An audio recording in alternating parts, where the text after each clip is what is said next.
27 में सबसे बड़ा नुकसान होने वाला है उनको, जो दंभ हो गया है जीत का जी, जो अहंकार की भाषा बोलते हैं, जो बार बार वो सोचते हैं कि जैसे मुझे वो कीड़ा मकोड़ा समझते हैं, ये जो उनका अहंकार है।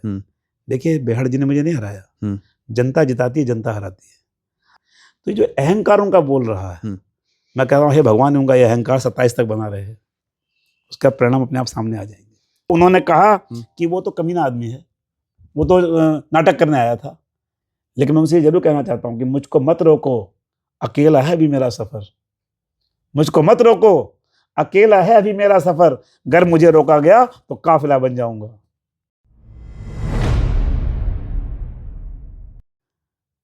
मैं चुनाव के परिणाम नहीं समझ पाया था, एक ऐसा व्यक्ति जिसने पार्टी के सीएम को हरा दिया। हाँ, इसलिए कि वो सीएम, इसलिए हरे कोई झूठ और फरेब नहीं कर रहे थे यहाँ, वो तो सच्चा सच्चा चुनाव लड़ रहे थे। यहाँ तो मारीच बनकर आकर के और सोने का हिरण दिखाया गया यहाँ लोगों को। बात चला रहे उसमें तो बेस में कोई और था। आप लोग ठगाव महसूस कर रहे हैं और यही परिणाम बता देंगे आपको चुनाव। अभी लालपुर और नगला ही बता देगा कि विधायक जी की लोकप्रियता कितनी शेष बच गई है वहां जनता में। किच्छा के चेयरमैन के चुनाव भी अभी रुके हुए हैं, इसकी वजह? उसकी वजह यह है कि देखिए किच्छा में जब किच्छा नगर पालिका का विस्तार हो रहा था जी, तो उसमें किच्छा के आसपास के सारे गांव डाले गए। मैं उसमें एमएलए था, मैं चाहता था किच्छा एक बड़ी नगर पालिका बने जी। तो हमने देवरिया गांव जो लगभग शहर जैसा हो गया था, चुकटी देवरिया, जी जी जी जी, हमने बंडिया जो शहर जैसा हो गया था, हमने आजाद नगर जो शहर के नजदीक था, और सिरौली भी जो शहर के नजदीक था, खासा नाम उन सबको मिलाकर हमने किच्छा एक बड़ी महानगर पालिका बनाने, बड़ी नगर पालिका बनाने की कोशिश की। इन सब गांवों ने स्वीकार कर लिया, लेकिन सिरौली में जो वहां के 3 में से 2 सभासद थे वो इस बात के लिए बहुत एडमेंट थे कि हम किच्छा में नहीं मिलेंगे, और उन्होंने एक वहां आंदोलन खड़ा कर दिया, जबकि हमने उसको अलग नगर पंचायत का दर्जा दे दिया था, बाकायदा शासनादेश कर दिया था, नगर पंचायत गठित हो गई थी। अब आप बताएं रावत जी कि जहां 18,000 केवल मुस्लिम मतदाता हों, अगर उसको हमने एक अलग नगर पंचायत दिया तो हमने मान कर दिया ना कि वहां से भाजपा का चेयरमैन नहीं बनेगा। बिल्कुल। लेकिन हमने इसलिए किया, इसलिए मिलाया उसका विकास हो, और जब उन्होंने विरोध किया तो हमने उनको अलग नगर पंचायत दे दी, ये जानते हुए भी कि यहाँ से हम नहीं जीतेंगे। बिल्कुल। लेकिन कांग्रेस को ये बात नागवार इसलिए लगती है कि कांग्रेस को लगा कि वो जो 18,000 वोट हमारे किच्छा में आ गए, और पहले से जो 16-18,000 मुस्लिम हैं, वो मिलाकर हम 50% हो जा रहे हैं, तो हमारे पास एक वोट बैंक हो जा रहा है, तो सिरौली अलग नहीं होना चाहिए। क्योंकि मुस्लिम तुष्टीकरण में कांग्रेस ने केवल और केवल मुसलमानों का वोट के रूप में इस्तेमाल किया आजादी के बाद आज तक, और यही वजह है कि आज जब सिरौली को भाजपा अलग नगर पंचायत बनाती है तो कांग्रेस उसके लिए रास्ते में अड़चन खड़ी होती है, क्योंकि उसे लगता है कि इसके अलग होने से हम किच्छा में जीत नहीं पाएंगे। तो क्या चुनाव होंगे या नहीं होंगे? निश्चित होंगे। कब तक होने वाले? क्योंकि अदालत में लोग चले गए हैं और अदालत ने इसमें कुछ डायरेक्शंस दिए हैं गवर्नमेंट को, और डायरेक्शन पे गवर्नमेंट चल रही है। और मुझे लगता है कि जल्दी ही इसी चुनाव के ही 10-5 दिन के अंदर अंदर जो नरेंद्र नगर और किच्छा जो 2 नगर पंचायतें छूट गई नगर पालिकाएं जहां कोर्ट के इश्यूज थे, उनको भी हम फरवरी माह में चुनाव करा लेंगे। मैं आपकी बात बता देता हूँ, आपके अरुण कुमार शुक्ला जी, आज मैंने उनका इंटरव्यू भी लिया। आपके नहीं हमारे अब तो जितने आपके हैं उतने मेरे भी हैं, जितने मेरे उतने आपके भी हैं। तो खासी तारीफ आपकी करी है उन्होंने, खुद कहा है कि मेरे बाबा कहते हैं, और मैं तो अपनी उम्र 45 साल लिखता हूँ। अगर भगवान करे कि ऐसे बाबा सबको ना मिलें क्योंकि बाबाओं से देश बहुत दुखी है। अच्छा, सुनिए, और वो जब से मैं राजनीति में पैदा हुआ हूँ, बाबा जी ने कभी मुझे पोता मानकर एक कदम मेरी मदद नहीं करी है। 2002 से लेकर 2022 तक जितने में चुनाव लड़े हैं, सब में उन्होंने मेरा विरोध किया है। भगवान मुझे ऐसे बाबा मिल गए, आप कैसे बाबा ना मिले। चलिए ये तो अलग विषय है, लेकिन वो कहते हैं कि मैं 45 साल का था, अगर शुक्ला जी अपना जन्मदिन ना मनाते तो फिर मैं आज भी 45 साल का रहता। मुझे अब अपनी उम्र बतानी पड़ती है। मेरे मनाने ना मनाने से अगर वो चाहते हो कि मैं जन्मदिन ना मनाऊं और उसे जनता उनको 16 साल का समझ ले, तो मैं अगले साल जन्मदिन नहीं मनाऊंगा, वो मुझे बता देना। हाँ अच्छा ठीक है, लेकिन वो अब वहां से मेरे ख्याल में तैयारी कर रहे हैं जी। तो नहीं, चुनाव होने हैं और कांग्रेस से काफी लोग तैयारी कर रहे हैं, लेकिन मुझे लगता है जब सिरौली अलग करके चुनाव होगा तब तो कांग्रेस में टिकट मांगने वालों की संख्या घट जाएगी। ऐसा मुझे लगता है। ठीक है, आपने अभी अल्पसंख्यक उसकी बात की है, मैं आपको फिर एक बड़े, जैसे आपने कहा है कि अल्पसंख्यक जो समुदाय है उसने कांग्रेस ने आज तक उसे ठगा है, सेम ऐसी एक कैडर वोट है जो भाजपा का एक कोर वोट बैंक आता है, बंगाली समुदाय। मौजूदा समय में बंगाली समुदाय, चाहे वो मुन्ना सिंह चौहान वाला बयान हो या फिर ओबीसी का आरक्षण हो, इन दोनों को लेकर जो दिनेशपुर में हुआ है, जो रुद्रपुर में हुआ है, इसको लेकर खासा नाराज इस समय भाजपा से दिख रहा है। इस मामले में राजेश शुक्ला जी का क्या बयान है? बंगाली समाज को सबसे पहले विधायक बनाने का काम भाजपा ने किया। आज तक कांग्रेस कभी कोई बंगाली विधायक नहीं बना पाई। किरण मंडल जी वाला जी। अब किरण मंडल जी से खुद चूक हुई वो अलग विषय है जी, लेकिन हमने उन्हें बनाया जी। और आज भी प्रदेश में राज्य मंत्री के रूप में, कैबिनेट मंत्री के रूप में उत्तम दत्ता जी बंगाली समाज का प्रतिनिधित्व कर रहे हैं जी। और कई बार हमने इस जिले का जिला अध्यक्ष भी बंगाली समाज के लोगों को बनाया है, जिसमें उत्तम जी को बनाया है जी।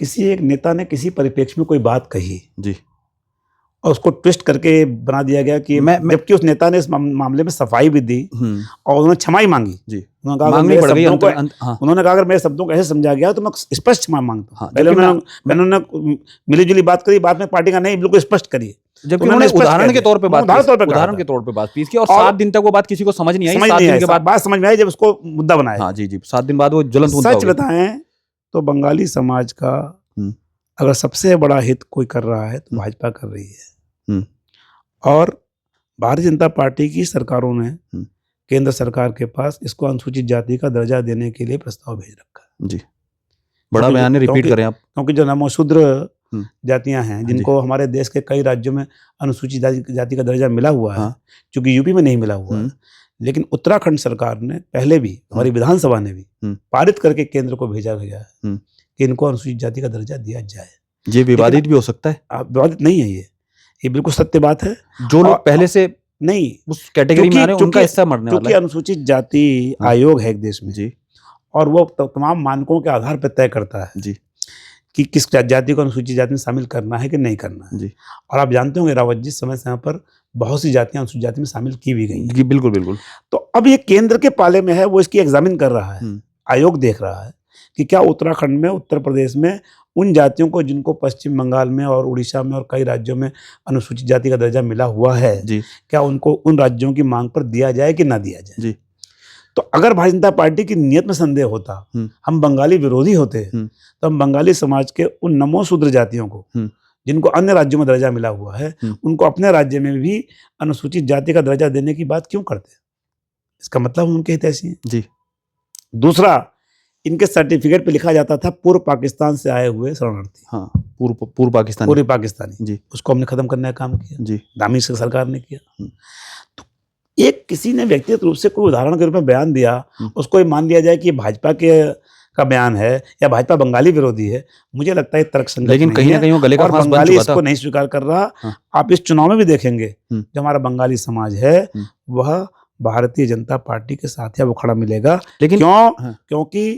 क्योंकि भारत के विभाजन के पहले से जो सांप्रदायिक आधार पर जो दंश झेला हिंदुस्तान ने, उसका सबसे बड़ा दंश झेला गया जब बंगाल का बंटवारा हुआ जी, और जिन्ना की शुरुआत वहीं से हुई जी।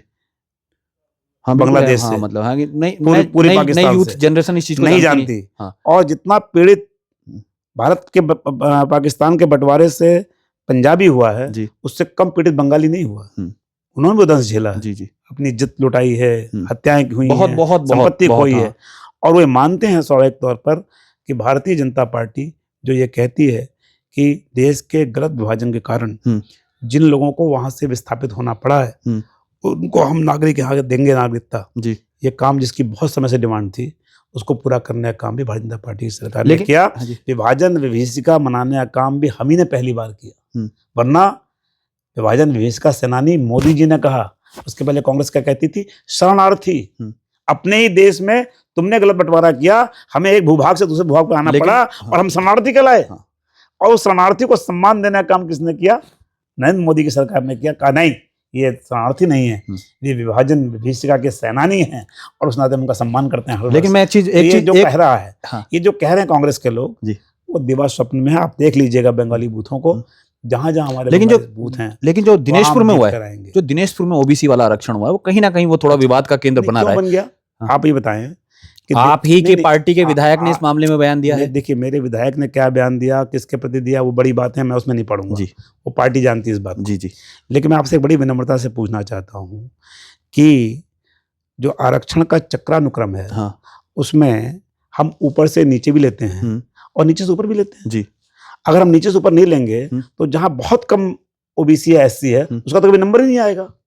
आप ये बताइए, इसी भाजपा की सरकार ने पहले भी इस दिनेशपुर को ओबीसी नहीं किया था, तब सामान्य भी रहा है, कई बार सामान्य रहा है। पहली बार इसका आरक्षण ओबीसी का जब से नगर पंचायत बनी है। तो क्या जब से नगर पंचायत बनी है तब से क्या ओबीसी को एक बार लड़ने का हक नहीं है?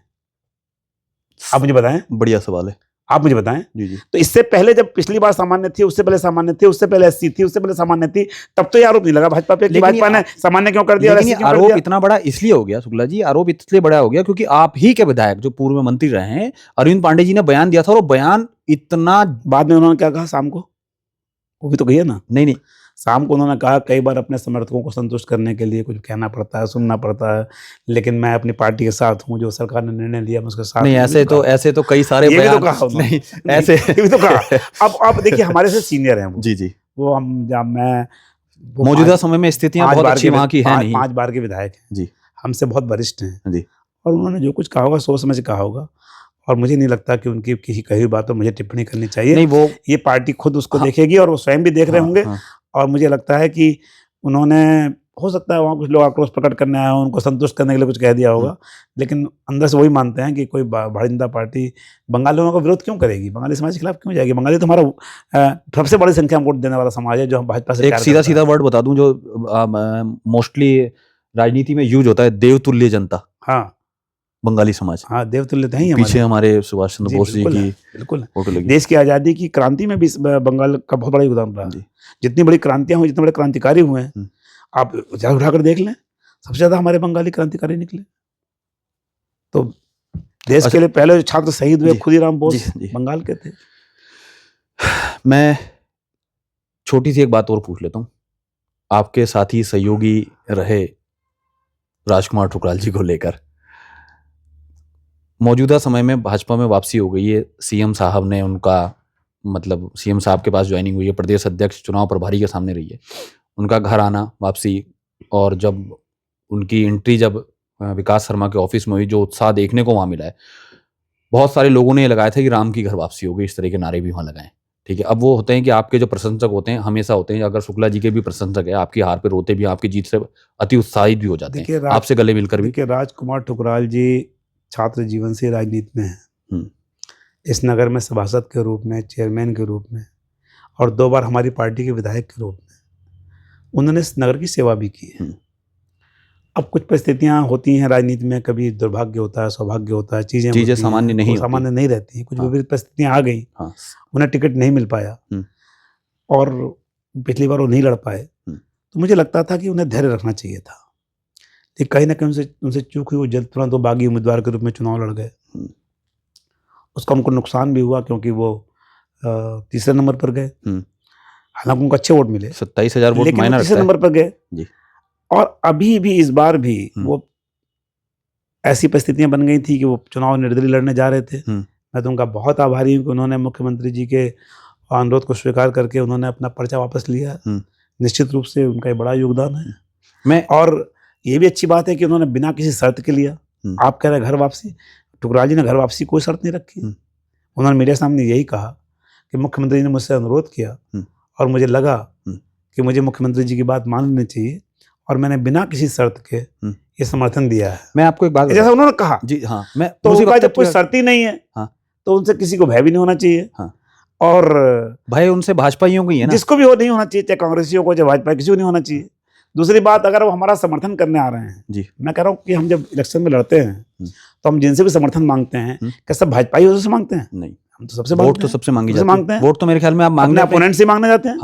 तो अगर हमने समर्थन मांगा मुख्यमंत्री जी ने और उन्होंने दे दिया, तो इसमें जब वो खुद देने चले गए, इसमें फिर मुझे नहीं लगता कि कोई बड़ा इशू बनाना चाहिए। लेकिन वो जो लेटर जारी हुआ था वो मुझे लगता था कि कहीं ना कहीं, अब वो देखिए संगठन की बातें हैं, उसको मैं मीडिया के सामने तो नहीं कुछ कह पाऊंगा। नहीं, मैं उस बात में आता हूँ कि अब मैं ये भी कह देना चाहता हूँ कि राजकुमार ठुकराल अगर मौजूदा समय में विकास शर्मा को चुनाव लड़ाने आ रहे हैं तो इसको सभी भाजपाइयों को स्वागत करना चाहिए। बिल्कुल स्वागत करना चाहिए था, बिल्कुल करना चाहिए, क्योंकि अगर हमें कोई व्यक्ति समर्थन दे रहा है, क्योंकि कोई व्यक्ति 2 बार विधायक रहा है, शहर का चेयरमैन रहा है, वार्ड मेंबर रहा है, छात्र संघ का 3 बार अध्यक्ष रहा है, वो व्यक्ति राजकुमार ठुकराल है, और वो व्यक्ति राजकुमार ठुकराल है या XYZ है, नहीं, अगर वो हमें समर्थन दे रहा है, मैं कह रहा हूँ तिलक राज बेहड़ जी में समर्थन देते हैं, हमें वो भी लेना चाहिए। मैं तो कहूंगा अगर बेहड़ जी भी अभी कह भाई मेरी अंतरात्मा कह रही है कि यहाँ से विकास शर्मा को जीतना चाहिए, हाँ। कमल का फूल खिलना चाहिए, हाँ। कोई कांग्रेस का मेयर बन भी जाएगा वो कुछ कर नहीं पाएगा, हाँ। ऊपर सरकार भाजपा की है, हाँ। केंद्र में भाजपा की सरकार है, हाँ। मैं इस शहर का बासिंदा हूँ तिलकराज बेहड़, हाँ। और मैं चाहता हूँ मेरा शहर फूले फले, हाँ। इसलिए तुम लोग भाजपा को वोट दे दो, हम तो उनका भी धन्यवाद करेंगे। मतलब प्रेम हम तो उनका भी धन्यवाद करेंगे। चलिए, मैं फिर उसी बात पे आ रहा हूँ, मैं फिर वही बात कह रहा हूँ कि अगर वो व्यक्ति राजकुमार ठुकराल था तो फिर नाम है, फिर कैंपेनिंग करने के लिए राजकुमार ठुकराल से अच्छा ब्रांड एम्बेसडर मुझे तो नहीं लगता रुद्रपुर शहर में कोई और है, क्योंकि वो ऐसा भी नहीं है, लेकिन ये सच बात है कि राजकुमार जी का भी एक फॉलोइंग है यहाँ। हाँ, बड़ी संख्या में लोग उनको चाहते हैं, उनके अपने लोग हैं, एनर्जी है जो इस उम्र में भी से ही चूंकि लगातार वो लगे रहे हैं। जैसे मैं भी तब छात्र संघ का अध्यक्ष उनके बाद हुआ था, तब से हम लोग शहर में लगातार संघर्ष कर रहे हैं। भले मैं किच्छा का विधायक हूँ, रुद्रपुर में बहुत ऐसे लोग हैं जो हम लोग से प्यार करते हैं, हमसे अपना समर्थन, उसमें एक नाम तिलकराज बेहड़ नहीं, हमसे लोग वो काम के लिए भी कहते हैं, जन समस्याएं भी कहते हैं। तो ऐसा नहीं कि कुछ लोग हमसे प्रभावित नहीं होंगे। तो ऐसी जो व्यक्ति शहर का विधायक रहा हो, शहर का चेयरमैन रहा हो, शहर का वार्ड मेंबर रहा हो, शहर में लगातार 30-40 साल से सेवा कर रहा हो, तो निश्चित रूप से उसकी कोई ना कोई फॉलोइंग तो होगी। और अगर ऐसा व्यक्ति अपना पर्चा वापस लेके हमें समर्थन दे रहा है, तो एक पार्टी के कार्यकर्ता होने के नाते हमें उसका स्वागत करना चाहिए। चलिए ठीक है। वैसे मैं पहली बार आपको ये बता दूं, आपने अभी ये कहा दिया कि अगर तिलकराज बेहड़ जी हमें समर्थन करते हैं, पहली बार ऐसा चुनाव रुद्रपुर के अंदर हुआ है जहां दोनों पार्टियां विकास के नाम पर चुनाव वोट मांग रही है और विकास ही चुनाव लड़ रहे हैं। और वैसे तो बेहड़ जी ने तो हमेशा सहयोग करते हैं, उन्होंने तो कई जगह मैंने सुना है कि टिकट उकट भी देते समय तो इन सब बातों का ख्याल रखा है। बड़ा आरोप लगा रहे हैं। नहीं, आरोप नहीं लगा रहा कि मतलब मिलजुल के भाई शहर के विकास के लिए अच्छे लोगों को आगे लाया जाए, चाहे किसी पार्टी के हो, चाहे विकास के लिए जिसके लिए भी। लेकिन मैंने सुना है कई जगह, शायद अपने पुत्र के लिए भी कई जगह समझौते हुए हैं कि भाई हमारे बेटे को यहाँ निकल जाने दो, बदले में 2000 सीटें तुम ले लो। इस तरह की बातें कुछ लोगों से हुई हैं, ऐसी बातें आई हैं, लेकिन इसकी मेरे पास, इसलिए मैं नहीं कह रहा कि मेरे पास का कोई सबूत, आपने ना कहते हुए, क्योंकि मेरे पास सबूत नहीं है, बिना सबूत इसलिए मैं ऐसा आरोप नहीं लगा रहा। लेकिन चर्चाएं हैं ऐसी, शुक्ला जी शहर में चर्चाएं ऐसी आई मेरे कानों तक कि अपने बेटे को जिताने के लिए शुक्ला जी ने बिना समझौते भी किए गए हैं। शुक्ला जी ने बिना सबूत के बहुत सारी बातें कह दी, अब इन पे भी मुद्दा उठने वाला है। उठता रहे, लेकिन जो मैं सुना वो कह दिया। मैं यही तो कहता हूँ, बड़े भाई के लिए जो शुक्ला जी का, मैंने कोई आरोप नहीं लगाया, मैं फिर कह रहा हूँ, मेरा कोई बेहड़ जी पर आरोप नहीं है, बट शहर में चर्चा है कि अपने बेटे को जिताने के लिए उन्होंने भारतीय जनता पार्टी कुछ यहाँ के शहर के लोगों को संपर्क किया, लोगों से रिक्वेस्ट करी कि भाई मेरा बेटा जीत जाने दो। शुक्ला जी का बड़े भाई के प्रति ये प्रेम, इस तरह की बातें चर्चा में आई, लेकिन चूंकि मेरे पास सबूत नहीं है, इसलिए मैं कुछ कह नहीं रहा हूँ, साबित नहीं कर पा रहा हूँ, मैं कह नहीं रहा हूँ, मैं कुछ नहीं कह रहा, मैं इस बात की पुष्टि नहीं करता हूँ। ठीक है, अब पुष्टि चर्चा आपसे हो रही है, मैं इतनी बात कह, शाम को होने वाली है। अच्छा, अब चलिए छोड़ दी, काफी खासी लंबी बात होगी। 2027 के लिए शुक्ला जी की क्या तैयारियां रहने वाली है, जबकि ये कहा गया है कि पिछली बार 10,000 वोट 20,000 होने वाले। देखिए, सच बात यह है कि मैं कोई शेर नहीं हूँ, ना मैं कोई बहुत बड़ा हिंसक जानवर हूँ कि मैं किसी को डरा दूंगा। मैं लोगों की सेवा कर रहा हूँ पिछले 20, 25, 30 वर्षों से। छात्र जीवन से मैं भी लगातार पब्लिक के बीच हूँ, बहुत से उतार चढ़ाव मैंने देखे हैं जी। मैंने जब मुख्यमंत्री जी हरीश रावत जी से चुनाव जीता था, तब भी मेरे पांव जमीन पे रहे, और उसी विनम्र भाव से मैं लोगों के बीच रहा हूँ। डेमोग्राफिकली, पॉलिटिकली क्वेश्चन से मेरी जो कॉन्स्टिट्यूंसी है किच्छा, उसमें लगभग 40% मुस्लिम मतदाता है। रावत जी आप समझ सकते हैं कि वो भारतीय जनता पार्टी के लिए बहुत आसान सीट कभी नहीं रही। अगर मैंने मुख्यमंत्री से भी जीता तो मात्र 2000 वोटों से जीता था जी। और उससे पहले जब एक मुस्लिम कैंडिडेट मेरे सामने खड़ा हुआ, तब भी मैं 7000 वोट से ही जीता था जी। क्योंकि आप ये मानकर चलिए कि आप कुछ मुस्लिम हमें वोट के समीकरण उतने आसान नहीं है। मुस्लिम हमें वोट दे देते होंगे थोड़े बहुत, जो हमसे प्यार करते होंगे, लेकिन ज्यादातर मुसलमान वोट हमें नहीं मिलता। मुझे क्या, पूरी भाजपा को नहीं मिलता, पूरे देश में। तो आप मानते हैं, एग्री करते हैं ना? बिल्कुल बिल्कुल। अगर तिलकराज जी बड़े कोई प्रभावशाली लीडर हैं इसलिए वहां जीत गए, तो रुद्रपुर में उनकी 20-20 हजार 25-25 हजार वोटों से हार क्यों हुई, जबकि उनका गृहनगर है? लेकिन एक बात समझिए, और आप मुझसे सहमत होंगे, कि जिस समय 2012 में रुद्रपुर किच्छा अलग अलग विधानसभा बनी, तो मेरे और बेहड़ दोनों के सामने ये ऑप्शन था कि हम रुद्रपुर को चुने या किच्छा को चुने। जी बिल्कुल बिल्कुल बिल्कुल। क्योंकि उससे पहले वो वहां के विधायक थे, जिसमें दोनों क्षेत्र थे, और मैं हारा हुआ था दोनों क्षेत्रों से जी, याद है ना? और इत्तफाकन एक इक्वेशन और हमारे बीच सेम थी कि उनका घर भी रुद्रपुर में था, मेरा घर भी रुद्रपुर में था, है मतलब पहले से, जब विभाजन से पहले उनका घर भी रुद्रपुर में आवास विकास में, मेरा शुक्ला फार्म रुद्रपुर में था। हाँ, मेरे सामने भी अवसर था, मैं रुद्रपुर चुन लेता या किच्छा चुन लेता। मेरा गांव किच्छा में है, रामनगर, उनका भी गांव जो मलसा है वो किच्छा में था। इसीलिए भाई हैं? नहीं नहीं, मैं जो कहना चाह रहा हूँ सुनिए, मैं बात समझ रहा हूँ जो मैं कहना चाह रहा हूँ जी। कि दोनों के मूल गांव किच्छा में थे और दोनों का रेजिडेंस जो था वो रुद्रपुर में था। यानी हम दोनों के पास ये अवसर था कि हम रुद्रपुर को चुना या किच्छा को चुना। बेहड़ जी ने रुद्रपुर को चुना, इसलिए चुना कि रुद्रपुर जिला मुख्यालय था, विकसित था, यहाँ काम कम करना पड़ता। और मैंने किच्छा को चुना जो पिछड़ा हुआ क्षेत्र था, जहाँ विकास की दृष्टि से पैगना तक नहीं था, जहाँ कोई डिग्री कॉलेज तक नहीं था, और डेमोग्राफिकली भी वो हमारे लिए अनुकूल सीट नहीं थी, क्योंकि जहाँ करीब 38-40% मुस्लिम था। और बीजेपी में रहते हुए मैंने किच्छा को चुना इसलिए कि मैं किच्छा के पिछड़ेपन को दूर करने की कोशिश करना चाहता था।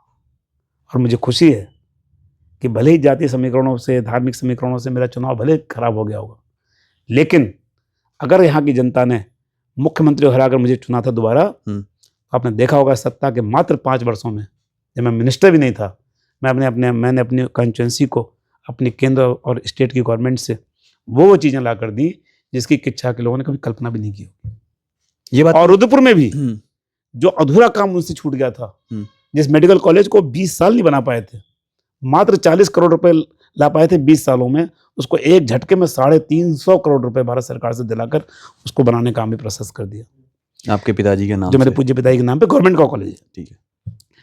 तो मेरा ये मानना है कि इक्वेशन वाइज हम कहीं जीत जाएं हार जाएं अलग बात है, लेकिन जब हम जनप्रतिनिधि बनते हैं तो हम लोगों की पहले हमारा मकसद यही होना चाहिए कि उस क्षेत्र का अमूलचूल विकास कैसे हो।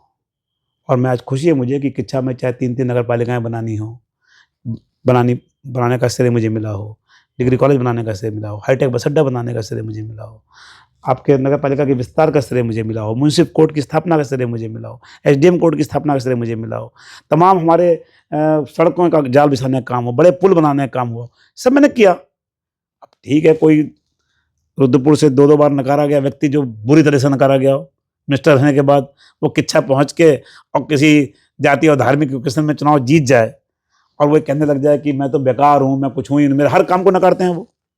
देखिए, मैंने आपसे बात की तो मैंने कहा ना कि 40 करोड़ रुपए 20 साल में आए वहाँ। निश्चित रूप से उसमें से काफ़ी राशि बेहड़ जी भी लाए थे इस मेडिकल कॉलेज के लिए जी। मैंने इतने का उन्होंने एक पैसा नहीं दिया, लेकिन मैं 350 करोड़ रुपए लाया जिसकी उन्होंने सराहना भी की थी बयान में अपने। वो पहले कहते थे बन ही नहीं सकता, और जब उन्होंने मीडिया से कहा था कि शुक्ला जी के तो पिताजी के नाम बना के दिखा दें, और जब पैसे लेकर आया तो मीडिया उनके पास गया तो उन्होंने उस समय मीडिया से कहा कि मैं धन्यवाद देना चाहता हूँ शुक्ला जी को। और चुनाव में कहते हैं शुक्ला ने कोई काम ही नहीं किया। आपसे कहते हैं कि अच्छा उन्होंने कुछ किया ही नहीं ना, मुझसे नहीं कहते, आप मीन्स मीडिया से कहते हैं जी, कुछ किया ही नहीं। तो ये देखिए, जिसने जो काम किया हो उसे कहना चाहिए। लेकिन अगर मैं आज पूछूं आपसे कि जो आदमी कैबिनेट मिनिस्टर रहा हो, 5 बार विधायक रहा हो, वो 5 बड़े काम गिना दे अपने जीवन के, वो तो कल 18 काम गिना रहे थे। वो 100 मीटर सीसी रोड गिनाते हैं। आप देखिए ना, मुख्यमंत्री घोषणा में 100 मीटर सीसी रोड मांगते हैं। अभी मैं दिखाता हूँ आपको। हम तो किलोमीटर सड़कें लेकर थे, कई किलोमीटर, 18 किलोमीटर की सड़क, 19 किलोमीटर की सड़क, 15 किलोमीटर की सड़क, और वो लाते हैं मुख्यमंत्री घोषणा में 100 मीटर। राम सिंह के घर से श्याम सिंह घर तक 150 मीटर। तो अब ऐसे तो 18 के 28 गिना दें, लेकिन कोई बड़ा काम गिनाए ना, एक कोई बड़ा काम बताइए क्या गिनाए। एक मेडिकल कॉलेज वो कहते थे वो भी पूरा नहीं कर पाए। झील है, सिटी क्लब है। तो झील पता होगा आपको, पता होगा झील के बारे में, कितने घर उजाड़े को झील बनी, और वो झील क्या है, नैनी झील से ज्यादा बड़ी झील है क्या? कितने पर्यटक आते हैं वहां? क्या काम हो रहा है उस झील में? शादी ब्याह के बैंकेट हॉल के अलावा वो झील जैसा कुछ है क्या वहां? कुछ रेवेन्यू बन रही है क्या? देखिए, आपका विजन होना चाहिए। आज मेरे हारने से क्या नुकसान हुआ?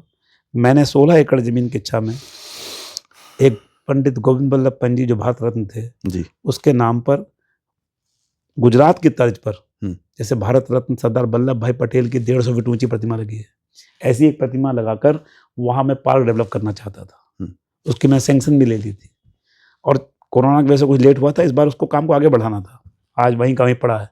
आप बताइए, जो एंटर करे उत्तराखंड में बरेली से, लखनऊ से, इस साइड से किच्छा प्रवेश द्वार है, वहां अगर उसको 16 एकड़ का एक ऐसा पार्क मिलता जिसमें पंत जी की 150 फुट ऊंची प्रतिमा होती, जिसमें पूरे उत्तराखंड के सेनानियों का, उत्तराखंड के आंदोलनकारियों का, उत्तराखंड के पर्यटन का, उत्तराखंड की संस्कृति का पूरा इतिहास दर्ज होता, जहाँ म्यूजियम से लेकर के योगा से लेकर हर चीज, वेलनेस सेंटर होते, एक देखने वाली चीज होती। ये विजन था हमारा। मैंने 1100 एकड़ जमीन यहाँ पर इंटरनेशनल एयरपोर्ट के लिए स्वीकृत कराई थी, आपको याद होगा, जी, इसको ये वापस लेके गए। बिल्कुल। हम लोग चाहते थे, हमने 1500 एकड़ जमीन जो इनके कार्यकाल में जब कांग्रेस की सरकार थी तब अधिग्रहित हुई थी और 7 साल वो बंजर पड़ी रही, वहां कोई योजना नहीं ला पाए। आज मैं धन्यवाद करना चाहता हूं धामी जी का कि वो मोदी जी से जो 12 इंडस्ट्रियल कॉरिडोर पूरे देश को मिले, जिसमें से एक उत्तराखंड को मिला और वो किच्छा के लिए लेकर आए। तो हम और धामी जी के साथ मिलकर हम लोग अपने किच्छा को, अपने उत्तराखंड को आगे ले जाना चाहते थे। आज कोई एक काम बताया ना 3 साल में जो किया हो, गेट बना दिया जी। आप जाके देखें किच्छा में गेट बन रहे हैं 1.5-2 करोड़ के, और गेट पे लिखा जाएगा कि शाहजहां ने फलां की याद में, ऐसा था ना। तो उससे कोई क्या विकास होने वाला है, उससे क्या भला होने वाला, मुझे समझ नहीं आता। 2027 में क्या तैयारियां रहने वाली है? अभी उनका बयान है कि 2000 आज जो 22 में 10,000 वोट का मतलब 20,000। 2027 में सबसे बड़ा नुकसान होने वाला है उनको, जो दम्भ हो गया है जीत का जी, जो अहंकार की भाषा बोलते हैं, जो बार बार वो सोचते हैं कि जैसे मुझे वो कीड़ा मकोड़ा समझते हैं। बार बार कहते हैं मैं पंजा मार दूंगा, मैं ऐसे कर दूंगा, मैं आपकी 10,000 हराऊंगा, आपकी 20,000 हराऊंगा। ये जो उनका अहंकार है, देखिए बेहड़ जी ने मुझे नहीं हराया, जनता जिताती है, जनता हराती है। अगर हरीश रावत जी से मैं जीत गया था तो मैं नहीं जीता था, हरीश रावत जी नहीं हराया, जनता ने जिताया हराया था। तो जो अहंकार उनका बोल रहा है, मैं कह रहा हूँ हे भगवान उनका ये अहंकार 27 तक बना रहे, उसका परिणाम अपने आप सामने आ जाएंगे। सेम बातें आपको दिखाई देगा। सेम बातें, बहुत सारी चीजें हैं जो आप दोनों के बयान में कॉमन है, लेकिन प्रतिस्पर्धा के दौर पे फिर वो टकराव बार बार होते चले जाते हैं। बहुत सारी बातें हैं ऑफ कैमरा, जब मैं आपसे करता हूँ या आप उनसे करता हूँ तो बहुत सारे बयान हैं जो सिमिलर चलते हैं। मैं तो ये बड़ी विनम्रता से कहना चाहता हूँ कि अगर वो इतने बड़े महारथी हैं तो 2 बार रुद्रपुर में इतनी बुरी हार क्यों हारे? क्या इसलिए कि यहाँ मुसलमान नहीं था? किच्छा किस लिए गए? इसलिए कि वो मुसलमान था? क्या कांग्रेस के नेताओं के पास अब केवल मुसलमान ही बचा है? क्या हिंदू मतदाताओं से उनका विश्वास खत्म हो गया? क्या अमेठी में विश्वास नहीं होने पर वायनाड जाते हैं इसलिए कि वहाँ 65% मुसलमान और ईसाई हैं, 70%? क्या किच्छा में सिरौली इसलिए रखना चाहते हैं कि हम मुसलमान रखकर जीतना चाहते हैं? आप ऐसे काम क्यों नहीं करना चाहते कि हिंदू भी आपको वोट दो जीतो? आखिर जो मुस्लिम तुष्टीकरण की राजनीति है ये कब तक चलेगी? लेकिन यही बात तो भाजपा पे भी हो जाती है कि भाजपा हिंदू मुस्लिम और धर्म के नाम पे, भाजपा ने कभी हिंदू मुस्लिम नहीं किया। कांग्रेस ने बार बार कहा कि भाजपा आ जाएगी तो मुसलमान तुम्हें खा जाएगी, भाजपा आ जाएगी तो मुसलमान उजड़ जाएगा, भाजपा आ जाएगी तो मुसलमान गर्क में चला जाएगा। हमने तो कहा सबका साथ सबका विकास। मैं शुक्ला जी, मैं आपको उसी बात पे आ रहा हूँ। मैंने अपने रुद्रपुर में बयान देखे हैं, हमारे रुद्रपुर की राजनीति और किच्छा में। मैंने एक बात और कहता हूँ, भले चाहे आप 2027 में फिर से जीत कर आए, मैं विधायक शुक्ला जी से भी एक बार बात करना चाहता हूँ। मैं अगर बेहड़ जी जीतते हैं तो मैंने उनसे भी कहा कि आप मंत्री बने तो मैं मंत्री से बात करना चाहता हूँ। वो भविष्य तय करेगा, ये सब चीज जनता तय करेगी और भविष्य बताएगा। 2027 आप पक्षपात क्यों कर रहे हैं? खासा दूर है, लेकिन मैं आप पक्षपात क्यों कर रहे हैं? आप कह रहे हैं कि बेहड़ जी दोबारा जीत कर आए तो मैं मंत्री को देना चाहता हूँ, राजेश शुक्ला दोबारा जीत का तो विधायक। नहीं, मैं मंत्री नहीं, हमारी सरकार ने आई क्या अगली बार? नहीं, मंत्री आप कैसे कह रहे हैं? आप कैसे कह रहे हैं कांग्रेस सरकार आएगी मंत्री बनेंगे? नहीं, मैंने ये बात कही है कि अगर आप जीतते हैं तो मैं जिस दिन अगली बार बैठूं तो मैं विधायक के तौर पर सही कहा आपने, मंत्री के तौर पर बैठूं।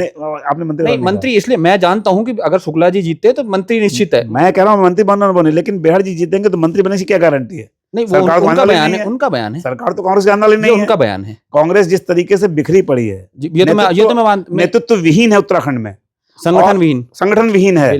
मैं नहीं कह, मैं भले बेहड़ जीते हैं हारे में नहीं पता, किसी क्षेत्र में मुसलमान ज्यादा होंगे, जीत जा हार जा मुझे नहीं मालूम, लेकिन मैं दावे से कह सकता हूँ कि अगली सरकार कांग्रेस की नहीं आ रही है। क्यों?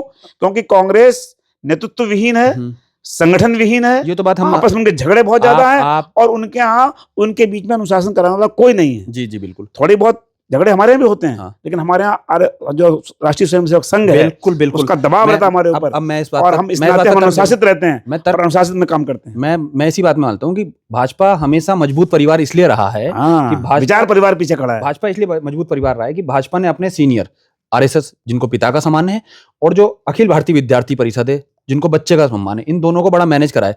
कांग्रेस ने जब से सेवा दल को दरकिनार किया है, कांग्रेस में से भी। और एक बात और सुन लीजिए जी, कांग्रेस में अनुशासन इसलिए खत्म हुआ कि कांग्रेस शुरुआत में संगठन बेस्ड पार्टी थी जी, बाद में व्यक्ति बेस्ड पार्टी हो गई। इंदिरा गांधी जब तक रही उनके डर के मारे अनुशासन रहता था जी, लेकिन जैसे जैसे सेंट्रल की लीडरशिप कमजोर होती गई, छत्रप नेता बनते गए और इतने ताकतवर बन गए, उन्होंने केंद्रीय नेतृत्व का डर खत्म हो गया।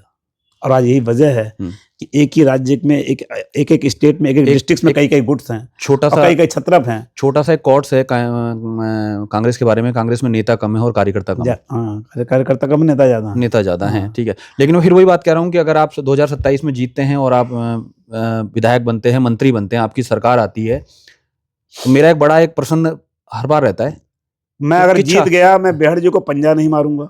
हाँ। मैं जीत गया तो बेहड़ जी को अपमानित नहीं करूंगा। हाँ। मैं जीत गया था, हरीश रावत जी को हमेशा अपना बड़ा भाई माना। बड़ा भाई बीमार पड़े तो मैं उन्हें देखने दिल्ली गया। हाँ। मैंने वो रिश्ते रखे। लेकिन मैंने देखा यहाँ बेहड़ जी बीमार पड़े, मैं उनको देखने गया। उनके बेटे ने कहा मीडिया के सामने, ये तो कमीना आदमी है, नाटक करने आया था। ये संस्कार न मेरे बच्चों के हैं न मेरे हैं। मैं तो समझता हूँ कि राजनीति में व्यक्तिगत विरोध हो सकता है, राजनीतिक विरोध हो सकता है, वैचारिक लड़ाई हो सकती है, लेकिन एक सतह के नीचे में नहीं जाना चाहिए, विरोध बेल्ट नहीं जाना चाहिए। अगर मैंने सुना, बताइए राव जी, मैं आपसे कहना चाहता हूँ, मैंने अगर सुना कि धरने पर बेहड़ जी बेहोश हो गए और उनको मेडिसिटी में भर्ती कराना पड़ा, ये बताइए कि हमारी दुश्मनी तो है नहीं जी। मैं उनका व्यक्तिगत तो बुरा तो नहीं चाहूंगा ना। अगर मैं देखने चला गया तो मैं बहुत इम्प्रेस था, मैं देखने चला गया, मैं गलत किया क्या? लेकिन मीडिया ने मुझसे पूछा उनके बेटे से कि आप शुक्ला जी आपको कैसा लगा, तो उन्होंने कहा कि वो तो कमीना आदमी है, वो तो नाटक करने आया था। ऐसी बातें करी। नीचे खड़े होकर उनके लोगों ने मेरे लिए गाली गलौज करी, वो मीडिया के सामने उनके समर्थकों ने। तो मैं समझता हूं कि बेहड़ जी और उनके लोग बहुत नीचे जाते हैं, उतने नीचे हम जा नहीं सकते। लेकिन मैं उनसे जरूर कहना चाहता हूं कि मुझको मत रोको, अकेला है अभी मेरा सफर। मुझको मत रोको, अकेला है अभी मेरा सफर, अगर मुझे रोका गया तो काफिला बन जाऊंगा। बढ़िया बात है। अब मैं एक छोटी सी बात के साथ बात खत्म करता हूँ। शुक्ला जी, लंबा कैरियर है आपका भी राजनीति का जी, कॉलेज की छात्र, कितना परिवर्तन मानते हैं मौजूदा समय में राजनीति को लेकर? थोड़ा लोगों में धैर्य कम हुआ है, शॉर्टकट्स अपना रहे हैं। जनता की सेवा करके अपनी पहचान बनाने की बजाय जो नया ट्रेड आया है सोशल मीडिया का या होर्डिंग्स का, या इससे के जरिए रातों रात अपने को समाज सेवी कह देना, रातों रात अपने को दावेदार बना देना, ये जो परंपरा आई है, हमारे टाइम में जब हम लोग शुरुआत किए थे तो बड़ा संघर्ष होता था। फोटो किसी अखबार में छप जाती तो बड़ी बात होती थी, अरे आज हमारी फोटो छपी है। हम ऐसा कुछ काम करने के लिए ललायित रहते थे कि हमारी फोटो आ जाए अखबार में, लोग हमें पहचानने लग जाएं। हम संघर्ष करते थे सड़कों पर ताकि हमारी जनता में पहचान बन जाए। आज मुझे लगता है कि एक रेडीमेड और बिल्कुल जो रेडी टू ईट नहीं सिस्टम आया है, बिल्कुल वो चीज राजनीति में भी आ गई है। इससे दिक्कत ये हो रही है कि जो जन सरोकार हैं जी, जो आम जन है, जो गरीब है, गुरबा है, कमजोर है, लाचार है, बेबस है, उसकी बात करने की प्रथा कम होती जा रही है और चमक दमक और जो चकाचौंध की जो राजनीति हो गई है, इसमें आम मुद्दे खोते जा रहे हैं। चलिए, खासी लंबी बातचीत हुई है, लेकिन ये बातें अभी अधूरी हैं और बहुत सही मिलेंगी, क्योंकि खासा लंबा समय चुनाव का दौर है। आपको नहीं, मुझे बड़ा अच्छा लगा, आपके बहुत बेबाकी से आप सवाल पूछते हैं, अभी बहुत सारे सवाल बचे हुए हैं, मुस्कुराते हुए तीखी बातें करते हैं, लेकिन भूल चूक माफ है, मुझे अच्छा लगा, भूल चूक माफ है। और आपने अपना कीमती समय मुझे दिया है, लेकिन मैं एक दिन फिर आपके साथ बैठना चाहता हूँ, लेकिन उस दिन कम से कम 1 घंटे का समय आप मुझे देंगे, ठीक है? और तो ये साथियों, ये थे राजेश शुक्ला जी, और खासी अच्छी बात लगी, और मुखर वक्ता हैं आप जी। आप किसी भी सवाल से घबराते नहीं, बचते नहीं हैं, और 2027 की अग्रिम बधाइयां हैं आपको, ठीक है? और मैं ये उम्मीद करता हूं कि अगर शुक्ला जी 2027 में विधायक बनते हैं, मंत्री बनते हैं, तो फिर उस दिन हमें फिर से बुलाकर हम एक बार निश्चित फिर से उस दिन बात, कई बार बैठेंगे, नहीं उसके पहले बैठेंगे, लेकिन बैठेंगे बाद में बैठेंगे, विधायक के तौर पे भी बैठेंगे निश्चित रूप से। तो साथियों, ऐसे ही बने रहिएगा हमारे साथ बेबाक चर्चा के लिए, और एक बार फिर चुनाव के बीच में कोशिश करेंगे हम शुक्ला जी से मिलें, और एक दिन लंबा समय मुझे उनसे चाहिए। बहुत सारे सवाल हैं, बहुत सारे जिनके जवाब मुझे लेने हैं। आपके भी अगर सवाल शुक्ला जी से कुछ हों और जिनके आप जवाब चाहते हैं, तो आप हमें मैसेज कर सकते हैं। धन्यवाद, बहुत बहुत धन्यवाद।